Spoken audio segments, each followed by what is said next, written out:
Ayiwa an balimaw ani ɲankuma aw bisimilayi malaki ka don kibaruya kɛnɛ kan bi kibaruya minnu b'an bolo ka da kulo kan olu kɔni filɛ nin ye an b'a yɔrɔ k'a fɔ ko nin wagati kɔni na nin kalo saba laban nin na ko denmisɛnnin 18 kɔni suɲɛna mɔgɔ juguw fɛ kunnafoniw y'a yira k'a fɔ ko ONG kɔni farala ɲɔgɔn kan ka ɲɔgɔn lajɛrɛba o ɲɔgɔn lajɛrɛ in kɔnɔna na u y'a yira k'a fɔ ko nin wagati kɔnɔna na denmisɛnnin suɲɛ barika bonyalen don Mali kɔnɔna na kojugu kɛrɛnkɛrɛnnenya la Mopti mara la u y'a yira k'a fɔ ko Mopti kɔni denmisɛnnin suɲɛ yɛrɛ de ka jugu sisan nin wagati la an b'o kuncɛ ni kunnafoni min ye o kunnafoni ye k'a fɔ ko dɔgɔkun tɛmɛnen fana denmisɛnnin dɔw kɔni suɲɛna Kayi CSRF la o kɔnɔna na den kɔni ma ye mais wagatinin dɔ kɛra u kɛra ka den ye n'an bɔra yen nɔ an bɛ taga Yoroso Yoroso association min bɛ yen n'u b'a f'a ma ko association des jeunes pour le développement olu kɔni ye journée de la jeunesse célébrée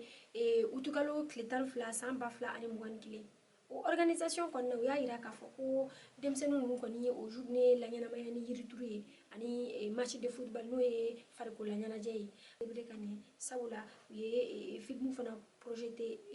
surɔ n'an bɔra yen an bɛ taga Kucala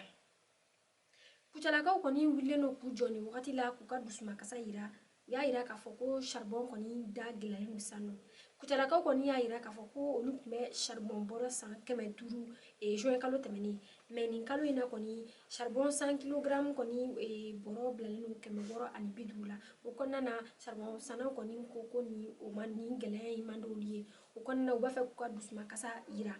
an wulila ka se charbon feerelaw ma charbon feerelaw kɔni y'a yira k'a fɔ ko nin gɛlɛya in tɛ dɔwɛrɛ ye ko mɔgɔ minnu bɛ taa charbon ta kungo kɔnɔ ka na charbon jeni olu t'o kɛ bilen sabula nin san in na samiya selen in na mɔgɔw bɛ taa foro la ka sɛnɛ kɛ o kɔnɔna na charbon jeninaw tɛ na ni charbon ye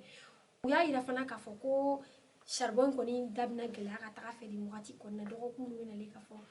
ko charbon kɔni da bɛna gɛlɛya halisa sabula charbon jeninaw tɛ ka na ni charbon ye donc charbon minnu b'olu bolo u kɔni da bɛ gɛlɛya n'an bɔra yen nɔ an bɛ taa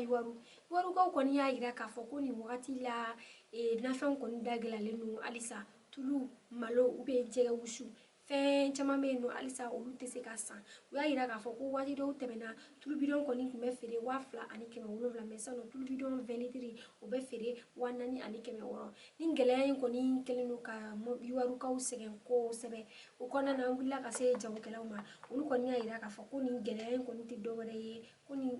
sabula ko an ka nin samiya wagati la ko fɛnw gɛlɛyalen don wa o y'a yira fana k'a fɔ ko insécurité fana b'a kɛ ni fɛnw bɛ sɔrɔ gɛlɛya la tulu ni nafɛn wɛrɛw olu bɛ sɔrɔ gɛlɛya la o kama u b'a feere da gɛlɛnma la u t'a sɔrɔ nɔgɔya la an balimaw nin bɛ dan sigi an ka bidon kibaruya la aw k'an bɛn wagati wɛrɛ